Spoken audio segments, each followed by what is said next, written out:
আসলে রাজনীতিতে মন খারাপের কিছু নাই।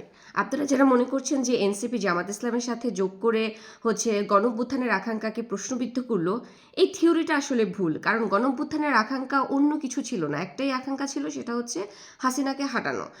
এবং সেটা তারা ঠিকঠাক মতো করতে পেরেছে। সো গণঅভ্যুত্থান এই রাজাকার মানে জামাতের সাথে সম্পর্ক গড়ে তোলার সাথে গণঅভ্যুত্থানের আসলে কোনো সম্পর্ক নাই। এটা প্রিভিয়াস বা আগের প্ল্যান।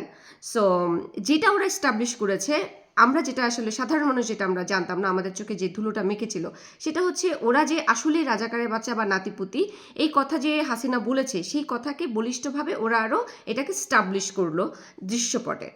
আচ্ছা, আজকে ফিরে আছি।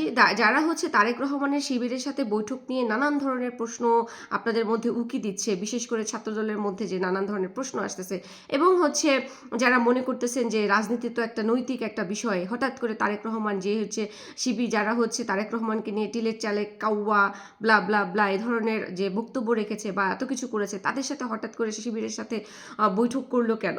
তো আসলে নৈতিকতা, রাজনীতির মধ্যে নৈতিকতা এই শব্দটাও যে রাজনীতির মধ্যে আছে বা আগে ছিল বা সামনে থাকবে, সেই বিষয়ে আমি সন্দিহান।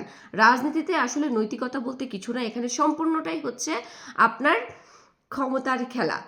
শিবির কথা শোনে, ওদের অ্যালাইনটা খুব ভালো, ওরা ডাকলে একসাথে একযোগে রাজপথে নামে, ওদের একটা পাওয়ার আছে।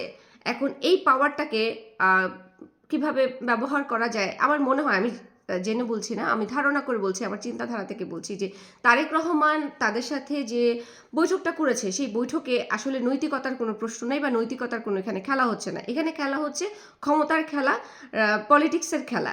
So politics is a long race, you have to wait what is the next,